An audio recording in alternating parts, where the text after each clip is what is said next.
fear through Killarney. Now I'm back to hitching with the wind. But if Mickey Flynn should ever find me, I'll throw me caution all behind me and square off on that son of a bitch again. He cracked open a river too, he beat me Sunday through and through, and so jiggle my unconscious frame. I won me healthy sheriff fights, well lucky son still had me life since Mickey Flynn beat me dumb and lame.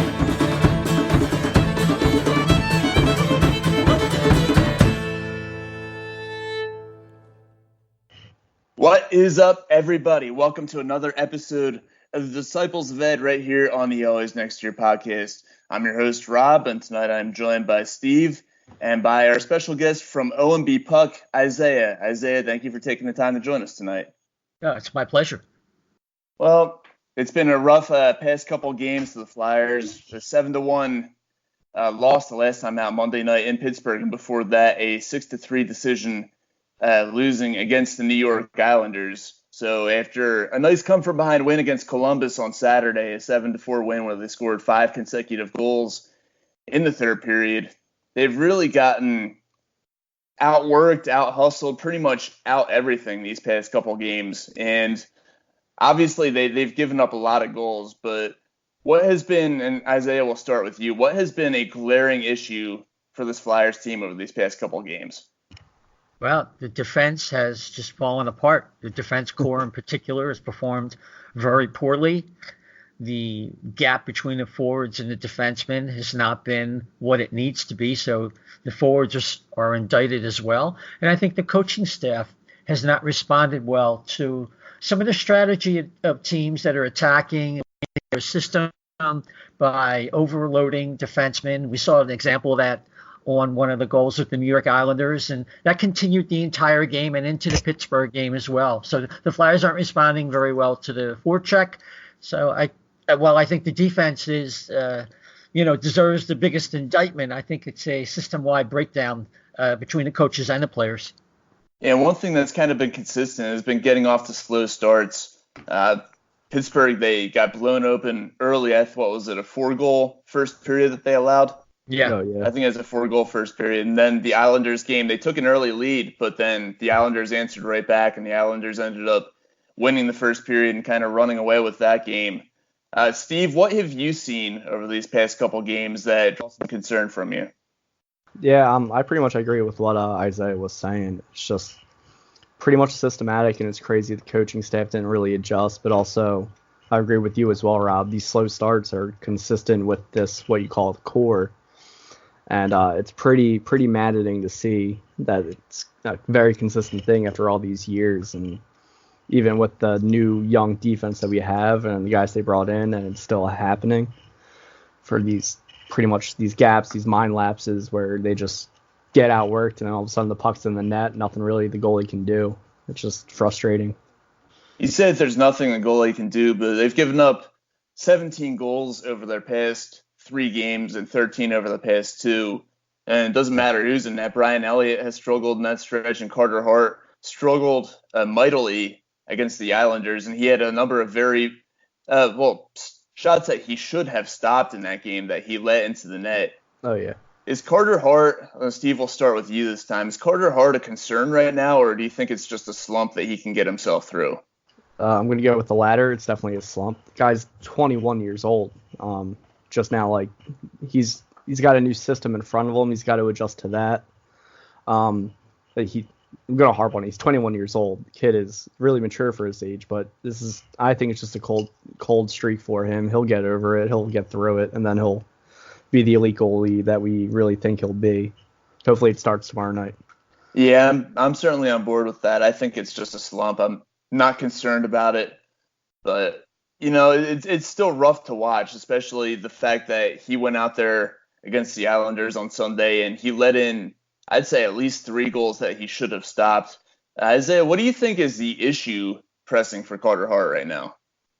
Well, Carter Hart is a prospect that he has to maximize his strengths. For today's goaltenders in the NHL, he has average size and slightly better than average athleticism. I know that sounds a little harsh, or maybe some people would disagree with that. But That's pretty true. I think that he gets in habits when he's off of his game, making himself smaller than he should be. And he gets off of his angle. I was actually going back and forth a little bit with Jason Martinez about this. And yeah, I think I agree with Steve, though. He made a good point that I think a lot of people get lost in. They're playing a new system this year, and that affects the goaltender as well. So that's yet another adjustment he has to make, in addition to the fact that coming into his second year with 31 games of film that other teams can dissect and try and figure out what are some of his weaknesses, areas they can exploit. Now he has to readjust, and it's a constant process. And not to mention that there is a historical trend of goaltenders in his scenario in that sophomore year of struggling a little bit. So I'm not worried about Carter Hart long term. I do have concern that the Flyers needed to support him with a better, more reliable backup, perhaps someone you would say who could save the season in case he has a typical sophomore struggle, even though I do believe in him long term, as I said. So you're saying that Elliott is not that guy? In my humble opinion, if Elliott is playing above 45 games, then that means Carter Hart's having a rough time or, God forbid, is injured. I think the Flyers are in trouble because if you check the record, he hasn't done that in a while. And he's likely to get hurt, or he's likely to do what Brian Elliott does. He'll look like he can set the world on fire, even maybe an all-star sometimes, and then he looks like he's very run-of-the-mill. And we've seen that over the last 5 of his games. He's looked good, he's looked very average, and he's looked rather poor. Yeah, it's certainly a very valid point, and a valid point as well that Carter Hart, it's a different season for him because last year he went into it, nobody had any film on him, nobody had ever played against him at the NHL level before. This year, he's playing against teams that have seen him before. He's playing against teams that know his strengths and know his weaknesses, and they've adjusted to him, and now it's just going to be a matter of him adjusting back because we've seen it. We've seen what he did earlier this season against the Devils, where he can just be absolutely spectacular and go out and win them a hockey game. And I think we're going to see that more often than not. But it's right now, I agree with you guys. It's just a matter of him adjusting back to the teams that have already adjusted to him. But one thing that is also an issue, and it's an issue not just for him, but also for Elliott as well, is the defense has been Swiss cheese in front of them. And Isaiah, what's your take on fixing the defense right now? Do you have an ideas for that? Well, every time I think about this, we tend to think about personnel, but then I think of like what kind of personnel do the New York Islanders have? When Barry Trotz goes in there and installs a structure with what I consider a mediocre decor, and it's amazing. The whole team is on board with what they're doing, and they reduced their goals last year by, well, I think it was 100, something crazy. Yeah, and it was absurd. Yeah, and I believe at the end of the day, if everybody's doing their job, the team defense will get fixed. The fact is, forwards are skating free in front of the net, uncovered, whether it's a defenseman or the forward who's responsible or what have you. And I think guys are not playing the system the way they should be. Of course, we don't want the mistakes like Sanheim, not challenging in the corner, on one of the Islander goals in that game. But overall, I think it's the commitment by everybody to team defense that'll help fix this problem more than just swapping out personnel. So you think it's more of a system issue? I really do, because they brought in some veterans, and I think these guys kind of got the system, and now the opponents are adjusting, and it's tough when you're only 11 games into a new system where now they're really playing hockey. They're not playing exhibition games that mean nothing. Right. And I think they're just going through that period of, now we're starting to go a little bit lax in our system play, and it's really showing up big time. So, Steve, how do you feel about this? Do you feel the same way that it's a system issue, or do you think that there's something that they could do personnel wise to fix what's going on out there? I would say I 90% agree with Isaiah, and the other 10% I will say that it's probably like pairings and such like that. I think what they rolled out in practice today is what I would be most for. I think it's Ghost and Braun, and I think they ideally should mesh well, but we'll see. Sanheim and Myers is just a great pair that can skate you down and play a game really smart and well. But I do agree, it's probably the system. And again, 11 games in, the lapses are going to happen. I'd rather these lapses happen now and then adjustments be made. And I trust Vigneault and Mike Yeo to be able to do that. Mike Yeo is an assistant coach, not a head coach. Yeah, I kind of agree that pairings has something to do with it. I think that the pairings that they've been rolling out early in the season, they haven't exactly drawn out the strengths in each other. I think that maybe mixing it up a little bit and changing up the pairings could do something to kind of, draw out the strengths of each of the defensemen when they're out there together. So hopefully whatever they roll out in their next game tomorrow night, hopefully that is the answer they're looking for defensively, because over these next 10 games, it's going to get pretty rough. They've got the Leafs twice, they've got Carolina twice, and then they've got Montreal, they've got Boston, the Capitals, and then the Islanders. So it's not going to be easy over these next 10 games. It's going to be pretty much playing the cream of the crop here in the Eastern Conference. So with that being said, over these next 10 games, how do you see this team faring? 20 points, obviously. The other two opponents that I did not mention there are New Jersey and Ottawa. And Steve, we'll start with you. How do you see this team faring over the next 10 games? I could see him getting around like 12, maybe 13 points. 12 or 13? So you think it's going to be maybe a bit of a rough stretch for them? Well, I just think like the losses, everybody's going to think the sky is still falling, but then the wins will bring us right back, and it's going to be Philadelphia. back We and forth every think time. the sky is falling after every loss. This is true. But So I you see them right around the like 500. 12-point range. Yeah, like 500 kind of in this stretch. I mean, the Bruins are tough, Capitals are tough, but and I really am all aboard the Canes train this year. So Yeah, and the Canes kick our ass even when they're not good. yeah. But yeah, Isaiah, how do you see this team faring over the next 10? Yeah, I think pretty much the same way. I mean, the Flyers are the kind of team that just when you thought you were out, they pull you back in, right? To use that line from The Godfather, but part 3, not quite the other as good as the other two, but still a good movie. But yeah, I think the Flyers should aim to try and get 13 or 14 out of the 20 points, because after the end of those 10 games it'll be like November 20th, and we all know what that could mean in terms of where they could be and how they're being positioned in the standings. So yeah, I think it's doable. I just they have to get these things ironed out.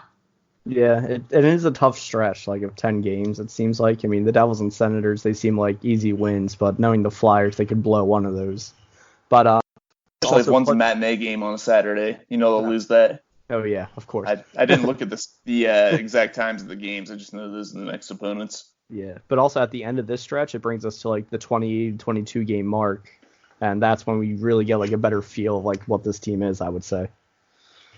Yeah, without a doubt. And I think that this next 10 game stretch, it's going to be a prove-it stretch for the Flyers. You've got a team full of young players, a young goaltender. They're coming off a couple bad losses. They see these next 10 games as just about all of them being against potential playoff teams, and a number of them being against potential Eastern Conference champion contenders, or teams that might be thinking Stanley Cup this year. So, yeah, it's going to be a prove-it stretch for the Flyers. And I think what you're going to get from them, and especially with AV as the head coach, you're going to get 110% every single time out there. I don't think there's going to be any question about effort. I think the Flyers are looking to prove something, and they're looking to do that going up against these very tough opponents. So, yeah, I could see them getting 12, 13, maybe even 14 or 15 points out of the stretch if they really play well. 14 or 15 is at the high end. I don't really see that as being likely, but 12 or 13, I think definitely very doable. So, but yeah, definitely a proven stretch for the Flyers, and it could be. I don't know if you guys agree with this, but maybe a season-defining stretch. How do you guys feel about that statement there? Uh, I'm not. Yeah, I'll just weigh in. I look at the quality of the opponents they have. If they can come through this, and you can still see them as a playoff contender, and they don't get their brains bashed in, yeah, I definitely think it's a very important stretch to establish the AV era and to define whether the moves Chuck Fletcher made in the offseason coming into the quarter mark of the season are going to work or whether they have to go in a different direction. And the most important thing, arguably, about this is that they're all Eastern Conference opponents. So when they win, they're going to be gaining ground on somebody. And that's true. And it's only really three opponents in the same. Actually, sorry, four. I forgot the Hurricanes were our divisional opponents. But so those are really important games too. I mean, 2 against the Hurricanes. I see a split in that, but still, really does matter in the long run. So I guess you could say it is. I mean, if they totally blow this, then yeah, we could be looking at this and saying, yeah, we're fucked now. But like I said, I don't think we will. And yeah, I had something else there and I just forgot it. If it comes back to you, let us know. But yeah, they need to tread water here. That's the very least that they need to do. If they go out there and they completely shit the bed, well, then it's not going to be looking good for the rest of the season after this. Because not only are they going to lose points, but they're going to lose points to conference opponents, which will make it tougher for them to go out there and nab a playoff spot at the end. So, yeah, they at least need to tread water here. So we mentioned before one of the key things about this team is the last couple of games, they've really struggled defensively. And we're going to move on to our armchair GM segment here. And Isaiah, we'll start with you. If there was a move that the Flyers can make to shore up the blue line, whether it's signing somebody, calling someone up, making a trade, what's one move that you could see them pulling off here? Wow. Well, obviously today they called up Phil Myers and they put Sam Moran down for a so-called conditioning assignment. That might be the best move they could make, but geez.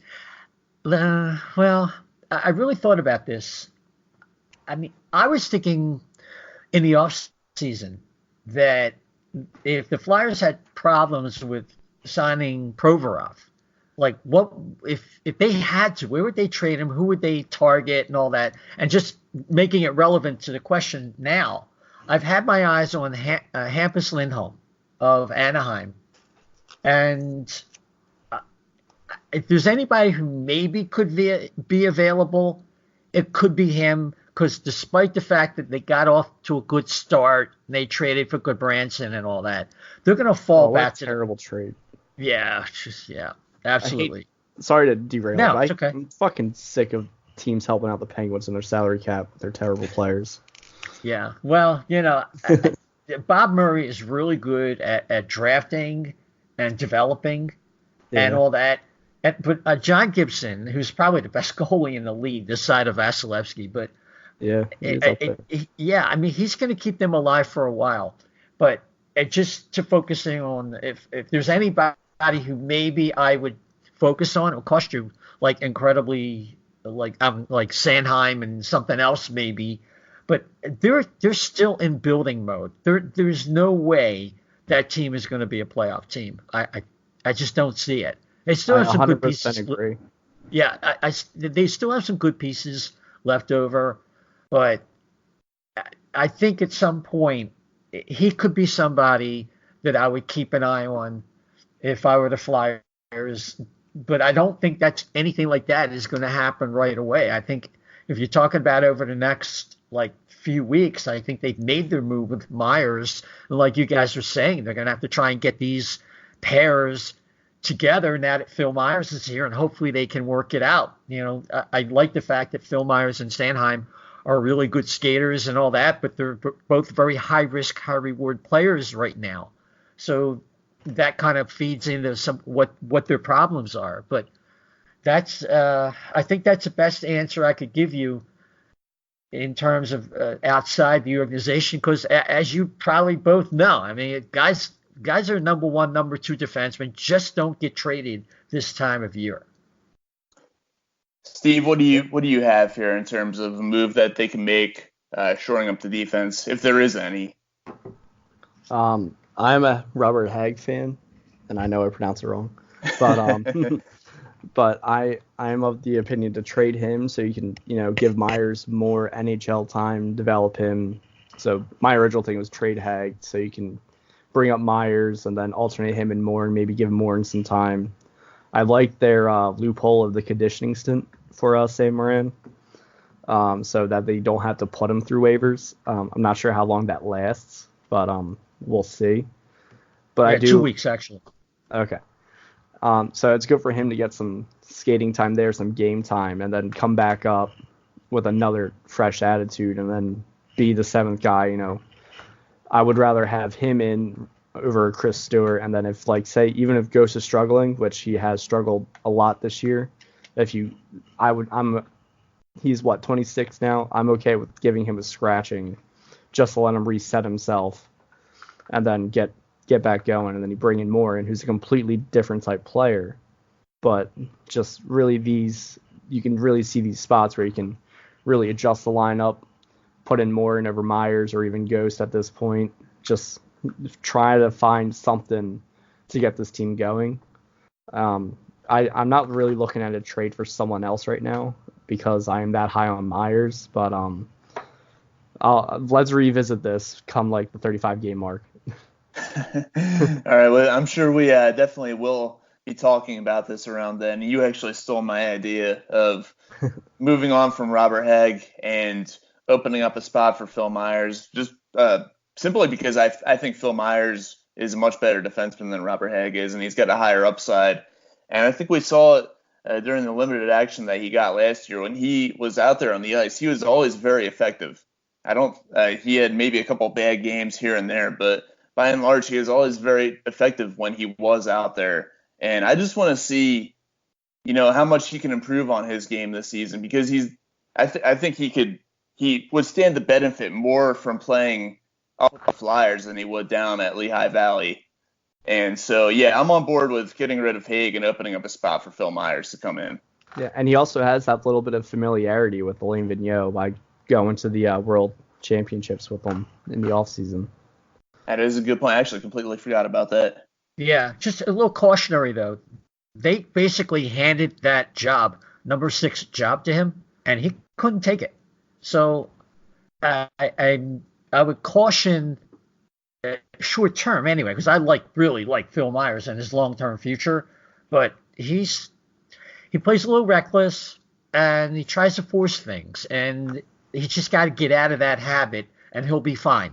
He just needs time, whether it's AHL or NHL. I don't care. I'm very patient with defensemen in terms of them being in the minors. But, yeah, he's got to play. But if I could just add one thing, I can tell you for a fact that Shane Gostisbehere's name is in the rumor mill. I'll just leave that there. Oh, absolutely. I feel like it has been for the past year. Yeah. It's rekindled. Let's put it that way. And honestly, I think it's for good reason. Now, he hasn't played that great he hasn't played well at all this season. He was not very good last year. And I can see that the team might be starting to lose a little bit of patience with him. He had such high upside when he first came up, and he showed so much potential with that breakout rookie season. And he really hasn't grown much since then. So I could see why the team is beginning to lean towards not having him in their future. Plus the fact that he's got some value. He has a 60-point season on his record. Robert Hagg is a guy who might get you a third-round pick, and that's it. And Robert Hagg, in a lot of ways, is the kind of like a safety security blanket for a coach, because he plays hard minutes and does dirty work that a lot of defensemen don't like to do. I realize he's not very talented, but he might be more appropriate as a number 7 guy than trying to shuffle some of these other guys. Yeah, I've always foreseen a Robert Hagg trade being for someone else who needs a change of scenery, like a guy who's been scratched or is just being pushed down lower in the lines than he should be. Mm-hmm. Yeah, could see that. All right, so we're going to move on to our Around the League segment now. We talked enough about the Flyers. They're very frustrating, able to vent a little bit of our frustration with them. But we're going to move on to the rest of the NHL now. And some news out in Colorado now that Gabe Landeskog will join Mikko Rantanen on the injured list out there. And both of them are going to be out for a little while. Rantanen not as serious as they originally feared it would be, but Landeskog, they did say that he would be out indefinitely. I don't think they've set a real timetable for his return yet. But if both of them are out for a while, is Colorado doomed out there? And Steve, we'll start with you. I wouldn't say doomed, because especially when they come back, they'll just pick it up again. I mean, they will slide down a little bit, I can see, because this was a team, last year where they were literally just a one-line team with McKinnon, Landeskog, and Rantanen. But now they've added Kadri. They got Donskoy, who's a great depth player. Their defense has a lot of offensive guys on it. They got Valeri Nichushkin, who still has yet to score a goal in like 2 years. He's amazing. Yeah. But I think it's just time for guys like Tyson Yost to step it up. Matt Nieto, he can step on the lineup. I think he did with the Sharks a few years ago. JT Comfort, again, Andrei Burakovsky. I think they did enough adding to their depth where these guys can step up a bit and at least keep them afloat until they get back. If I remember correctly, and Nieto was a big part of that Sharks run when they went all the way to the Stanley Cup and lost to Pittsburgh. He had a big playoff series or big numbers put up in the playoffs for them that year. So he's a guy who knows how to get it done in big situations. But that's just one guy, though. They're going to need a whole team to step up. Isaiah, what's your take on the state of the Avalanche without two of their top players? Yeah, I agree with Steve. I mean, they're near the top of the league now. 12 games in, 8 wins, 18 points. And for the same reason. I mean, they added Kadri. Burakovsky's a really nice pickup. And it looks like Grubauer's kind of solidified things in goal. I like their defense. They were able to give up, Tyson Barrie, because the emergence of Cale Makar. And they still have Ian Cole and Eric Johnson. And Gerard is kind of like a clone of Gostisbehere, but maybe better. So, yeah, they have, and they got Pierre-Edouard Bellemare. So you got to love him. But he's got 7 points. He's got 7 points this year already. Wow, it's amazing. That's already got to be close to a career high for him. Yeah, right. Yeah, his career high is probably like 15 or so. Yeah, I'd have to look that up, but you're probably right. Yeah, but he's 34. The guy's pretty amazing. I mean, you think about it. But, yeah, I mean, I think they have enough. Yeah, his career high is 16 points with Vegas. So he's already got 7 points with 3 goals. That's crazy. So, yeah, Pierre-Edouard Bellemare. But it's a great story. But, yeah, I think they're going to be fine. They're going to drop back a little bit. They're going to feel it. But some of these injuries, like Rantanen, was that a high ankle sprain or a knee? I'm not sure, but it looked terrible. Ankle. Yeah, it looked terrible. Okay, so yeah, and there was no timetable for his return, but I think they're going to be able to get by because I think they got a winning culture there, and that can carry you through for a couple weeks. Yeah, I'm looking up Rantanen's injury here. I'm trying to see if I can get any more information. All I'm seeing is lower body injury. Of course. You know what? I just had it. Had it. And now right I'm here. seeing upper body injury. Which Okay. doesn't really make much sense to me. That's from back in March. Yeah, it was a lower body injury. I'm assuming it was the ankle. Yeah, Landeskog out indefinitely with lower body injury. And Rantanen, only update is that he's continuing rehab but not ready to hit the ice yet. As of a week ago, he's listed as week to week, so he should be back probably in maybe 3 weeks or so. Yeah, that sounds about right. I mean, the update I got is from yesterday, so yeah. They're also missing Colin Wilson, so that only looks like a short-term injury. Yeah, so it's the one short-term injury with Colin Wilson. Then Rantanen, He's going to be out probably, I'd say, about 3 weeks or so. But really, that shouldn't, I don't know what their schedule looks like. That should maybe be, I don't know, 10 games or so, which, if you really think about it, is not a whole lot. And No. who knows what the situation is with Landeskog. They said it's out indefinitely. That could be 2 weeks, or that could be 2 months, or it could be a season. So we'll wait to see an update on that. But yeah, I agree with you guys. Either way, during all of this, Nathan McKinnon will have a point streak while they're both out. Yep.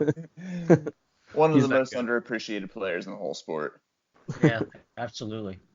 But yeah, I agree with you guys. I could see them, they're going to fall a little bit without two of their top players, but they're still a very talented team. They have so much more depth around their top line that they didn't have last year, and a lot more stability there. So I could see them, treading water until those guys coming back, and then making a bolt straight back towards the top of the standings when those guys do come back. So yeah, I certainly do agree on the Avalanche. I want to talk a little bit about the San Jose Sharks, though. And they lost Joe Pavelski in the offseason. It was a bit of a rough offseason for them, but they have been off to a pretty terrible start this year. Are the Sharks really this bad? And Isaiah, we'll start with you, or can they turn it around? Well, they have 9 points out of a possible 26. And the problem with them begins and maybe ends in net. They can't stop the puck. And they don't have very good options. And I think they're at the point with Martin Jones that they don't believe in him. His teammates don't believe in him. And Arundel is simply a backup. So they are a team that if they can't figure something out in net, they could miss the playoffs. So you're saying it's kind of a situation of Martin Jones. He came in a few years ago and he kind of set the world on fire. I think it was that run to the Stanley Cup where they lost to Pittsburgh. He looked great, and he hasn't really been the same since then. So you see goaltending being the biggest issue with them. Absolutely. I mean, look, you got some guys like Burns and Carlson, according to some reports I've heard, that kind of like are in like early regular season form, if you know what I'm saying, just waiting for, crunch time. But that's not going to get it with that kind of goaltending. And they don't have somebody like Pavelski. That was a big loss for them. They bring in now, Patrick Marleau from the Nostalgia File, and that's okay for a little support. But that's a big loss for them in terms of being a rallying force for them, and the pucks are going in way too easy. I'd say they're in a fair bit of trouble. Bringing back Marleau seems like a move a Philadelphia team would make when they're kind of in dire straits and they want to bring somebody back like a fan favorite to put asses in the seats. I think the Flyers did it during that one lockout year, Simon Gagne. So that seems like a Philadelphia move right there. Steve, what's your take on the Sharks? Are they really this bad, or do you think that they can turn it around? Well, they were trying to bring Marleau back. I think they were waiting for like the salary cap to figure itself out and all that. So they finally got him like in kind of the beginning of the season. So like they were always going to get him back. I don't think he was going to play for anyone else. But I'm a little bit concerned, but I do like their young players. I do think this is a team that gets like a wild card spot despite their bad goaltending. But I do agree with Isaiah. Their goaltending is their problem right now. I don't really think it's the defense. They have a pretty solid defense on paper, but I like their young guys. I think they figure it out, and eventually they make a move for a goalie, because Martin Jones is going the Cam Ward route of lighting the world on fire, winning, getting to the Stanley Cup. Of course, Jones didn't win it, but he's just fallen off ever since then, and I think that they have to realize that now and make a trade to upgrade that position, and I think we could see that probably somewhere before the deadline or at the deadline. Well, hey, if there's anything that us Flyers fans are knowledgeable about, it's bad goaltending. So if we can call out bad goaltending, it must be pretty bad over there. And yeah, I certainly agree. Martin Jones, he had that great run to the Stanley Cup the one year. Everybody thought that he was going to be the future of the San Jose Sharks between the pipes, and it just hasn't panned out that way. Every year he's gotten a little bit worse, and last year he wasn't very good, and this year he hasn't been very good. So I think it's time for them to start looking for a solution in net, and if they can't find it by the deadline, then yeah, I think they're going to miss out on the playoffs this year. I still think they get a wild card spot. I think their offense and defense is good enough for that. All right, so we have a couple surprising teams around the NHL, and I'm actually going to change up the format from what I sent you guys just because we were anticipating having Shane on the show and something came up. He was not able to make it on tonight. So the three surprising teams we're going to talk about, the Buffalo Sabres, the Arizona Coyotes, and the Vancouver Canucks. And just real quick, Steve, I'll start with you this time. Are you buying or selling on the Sabres? Oh, shit. I said it before. I said I was really 50-50, and I'm going to stick with that. And I'm 50-50 because I like Ralph Kruger, and I'm also 50-50 because they're the fucking Sabres. They always just blow it. But they do have a good team. They usually have like a decent team on paper, and then they're good, and then they just blow it. And I think the only chance that they have at not blowing is because Ralph Kruger is a pretty good coach. Isaiah, what do you have on the Sabres? Are you buying or selling? No, I'm not buying. I really like Kruger, like Steve. I like their top level talent. I like Rasmus Dahlin and Jack Eichel and some of the other players they have. But if you look beyond that, there's not a lot there. And kind of like the Sharks, I don't believe in their goaltending. It always seems to cave in. And then once you get past a couple of the defensemen, I'm not seeing much there that I like. And I don't think they're going to make the playoffs. So I'm selling. See, I'm going to actually disagree with there. I actually buy or will buy these on the Sabres this year. I think that Jack Eichel is an elite talent. I think that Sam Reinhart is a very good player. He's making great strides in this league. Ristolainen, same thing can be said about him, making great strides in the NHL. Yes, I agree that their goaltending is not great, but I think that their talent up front, I don't think they're going to stay where they are in the standings. I think that Tampa's going to come back and pass them. I think Boston will pass them. I think that Toronto will probably pass them. But I see Buffalo sneaking into the playoffs as a wild card team this year. So, yes, I am buying them as a wild card team. All right, so we'll move on to I'm pretty surprised about the Sabres, though. Their goaltending, Carter Hart is a .926 save percentage, and Ullmark has a .932. Like, I'm surprised there. I don't think that's up, but that is surprising. I'm sorry. I was just going to say, Ullmark was a guy they just tendered a one-year deal. Like, okay, you're out of here after this year. Yeah, or prove us wrong against Carter Hutton, who I can't believe is a 1A or 1A kind of like goalie right now. Exactly. Well, I don't see them. I don't see either one of them keeping it up throughout the season. But if they can, more power to them. More power to your guess and your butt. Oh man.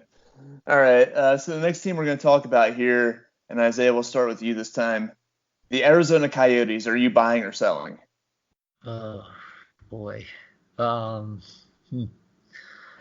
This is another team that has trouble either getting quality goaltending or specifically in the case of Antti Raanta, keeping a goalie healthy. But in terms of what they're doing right now, boy.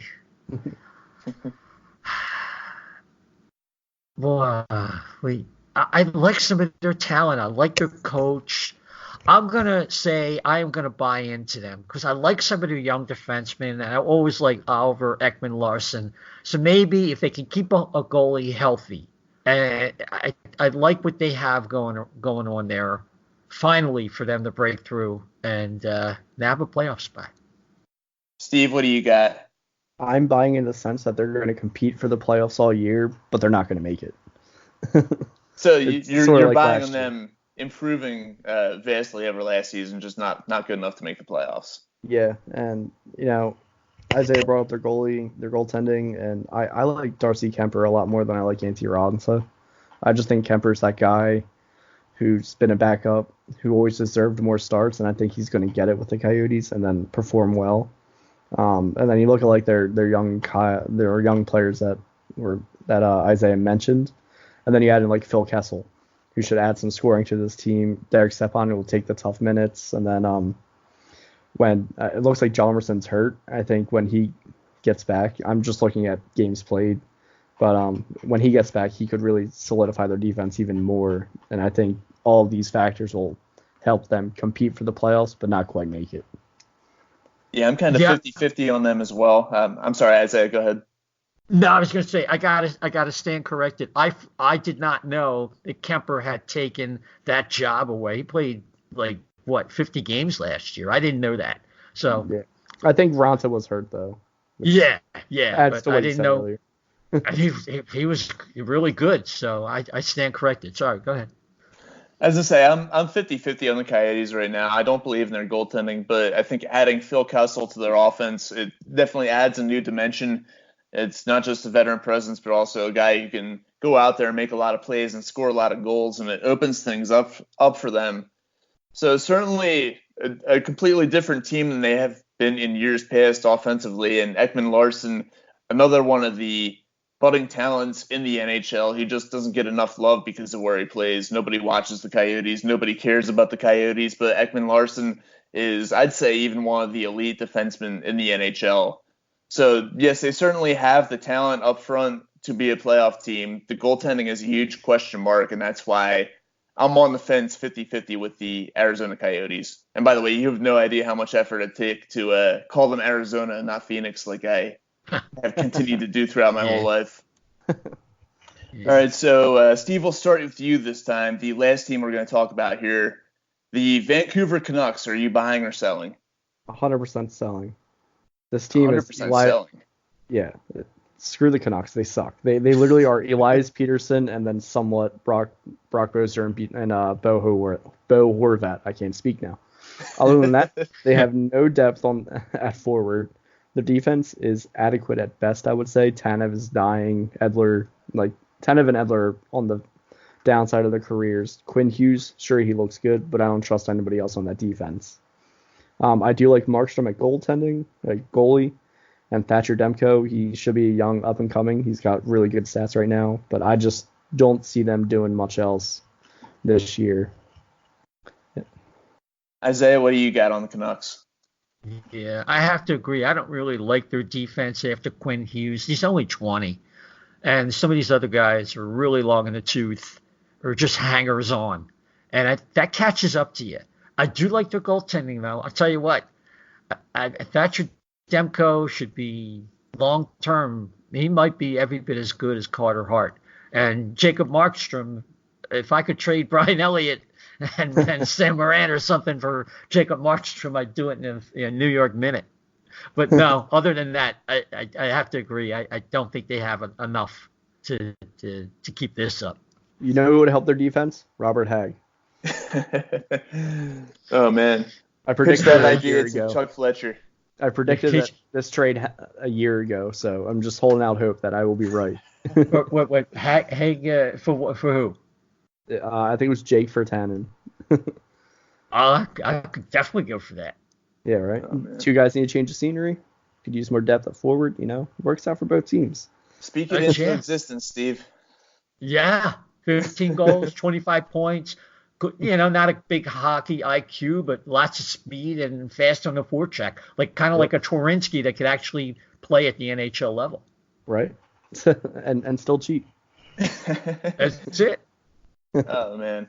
All right, so I'm going to buy on the Vancouver Canucks. I'm going to go in the opposite direction for the same reason as you guys brought up, even though you guys are selling. You mentioned their great potential at goaltending with Demko and, Markstrom. Yeah.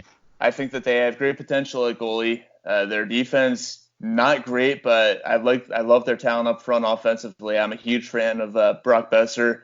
I'm a huge fan of Elias Pettersson, and they've got a little bit of talent beyond that. I think that they're in a playoff spot, or they're in a wild card spot, I should say, right now, and I kind of see them staying there. The Western Conference to me is kind of weak this year. I think they'll benefit from that. So yeah, I could see them staying in a wild card spot, and I'll certainly be buying because I believe that they're going to pull off that trade that'll bring Robert Hagg to the Canucks. So I'm buying on Vancouver this year. Now that I look at that would clinch it. Robert Hagg for Louis Eriksson, 50% retained. I'll do that even. All right. Yeah, he needs embalming fluid. Forget it. I know. I'm still thinking of like 2012 Louis Erickson. Yeah. All right, so we're going to move on to our angry segment coming up, the Rage Room, which is inspired by the addition made to the Wells Fargo Center. So what do you guys, and Isaiah, we'll start with you, what has pissed you off this week that would make you want to go to the Rage Room? It could be anything. It could be Flyers related. It doesn't have to be anything that's pissed you off. Nah, that's cool. Not that I'd ever pay $35 or whatever it is to go to that and break fake stuff with a fake hammer. But Right.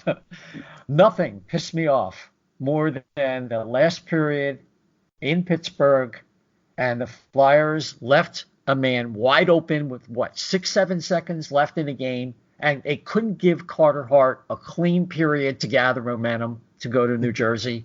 That ticked me off to no fucking end. All right. I could certainly vouch for that. Steve, what's pissed you off this past week that you want to tell us about? It's Thursday now, so I still haven't gotten over it. It was Sunday night, Chiefs-Packers. Oh my God. Andy Reid punting the ball and then calling 3 timeouts before the 2-minute warning. Oh my God, just stupid, typical Andy Reid shit. And yeah, I hate Andy Reid. I would spend $35 to break shit just because of that. Oh man. All right, well, my Rage Room moment is going to belong to the Indianapolis Colts for not covering the spread against the Denver Broncos and thus crushing my dreams of winning a couple $100. So, fuck you, Colts. Not cool. I think they were, 4.5 point favorites or something like that, and they won by 2 points on a last-second field goal. So, your boy Jacoby Brissett did not get the job done for me on Sunday, and that's my reason for going to the Rage Room. Still won the game. That doesn't do enough for me. But anyway, you guys got any final thoughts before we wrap this thing up here?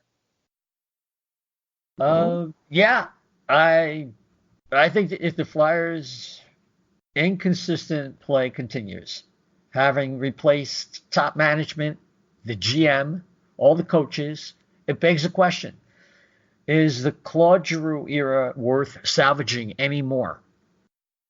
Because Chuck Fletcher did not want to blow this thing up like a lot of fans wanted, and he decided to add and fill in like pieces of a puzzle to this team, and hoping the young kids could kind of take a bigger bite of the apple and lift these veterans up, giving more depth. And along with the coaching, this team would see a change in direction. Now we remember last year they were down 2-0 in 32 out of 82 games. And we've seen 3 games out of 11 where they really weren't competitive. Calgary, the Islanders, and Pittsburgh. If we see this as a trend, and we're right around December 1st, that's a question we have to ask. Is the Claude Giroux era worth salvaging anymore? That's certainly a very interesting thought, and it's something that I have seen thrown around on Twitter a little bit. And I've never been a fan of Claude Giroux as the captain. I've been a huge fan of his as a player. I love him as a player. I just don't think he's a great leader. So I've never really been a big fan of him wearing the C. So yeah, it's certainly something to at least take into consideration as the season goes along. Steve, do you have any final thoughts you want to throw in? Can I adjust my Rage Room and change it to what you just said? Oh man. Yeah, I understand the whole, Claude Giroux is fine. Claude Giroux should be a Flyer for life. You look at changing the other core, like Simmons is gone. You trade Jake Voracek. You move on from him and get some worthwhile either defensive help or different offensive help. Joe Pavelski was the guy to sign this offseason. Unfortunately, it didn't happen. And I think he would have been the perfect signing to get this leadership group really over the top and then put us over the top. Unfortunately, it didn't happen. My final thought is hindsight's 20/20 for everything I just said. And that's why, what's the position you want to be? Assistant to the GM? Special advisor. Special advisor to the GM. Well, just always ask my opinion. I can let you know if it's stupid or not. Throwing your hat into the ring right there. All right, so my final thought is, if you're looking for something to eat during the game, whether it be a Flyers game, Eagles game, Sixers game, whatever the hell you're watching on TV, if you're looking for some food, visit Just Food. They're located at 4920 York Road in Buckingham. They also have a location at Delaware Valley College. You can hit them up by phone. It's 215-794-FOOD. That is 215-794-3663. Once again, Just Food. And that is one of the best places around that you can find game day food. So definitely give them a shot. All right, guys, it's been great. Isaiah, it's been great having you on. Where can we find you and your podcast on Twitter? Thanks. Yeah, you can find us at the O&B Puckcast at O&B Puck, at O&B Puck. And if you want to yell at me for what I just said, you can reach me on Twitter at Isaiah, ISAIAH _520, at Isaiah _520. And thanks for having me. All right, and also, where can we find your podcast? What platforms are you available on? Well, yeah. O&B Puckcast is on all the popular ones: Apple Podcasts, SoundCloud, TuneIn, Stitcher, Spotify. We have our own YouTube channel, and iHeart. Yeah, so we got about 7 platforms. All right, and Steve, where can we find you? On Twitter at Schmitty324. All right, you can find me on Twitter at radio_Rob. You can also find the Disciples of Ed, our newly minted Twitter page, on Twitter at Disciples of Ed. You can find the Always Next Year podcast on there at ANY Podcast, and you can listen to us on Spotify, Spreaker, SoundCloud. We're on iTunes. You can give us a rating and review, and you can also find our website at www.alwaysnextyearpodcast.com. Thank you for listening to this episode of the Disciples of Ed. We'll be back with another one next week. A fighting man I used to be, revered and feared through Killarney. Now I'm back to hitching with the wind. But if Mickey Flynn should ever find me, I'll throw me caution all behind me and square off on that son of a bitch again. He cracked open a river too, he beat me Sunday through and through, and so jiggled my unconscious frame. I won me healthy sheriff fights, well lucky son, still have me life since Mickey Flynn beat me dumb and lame.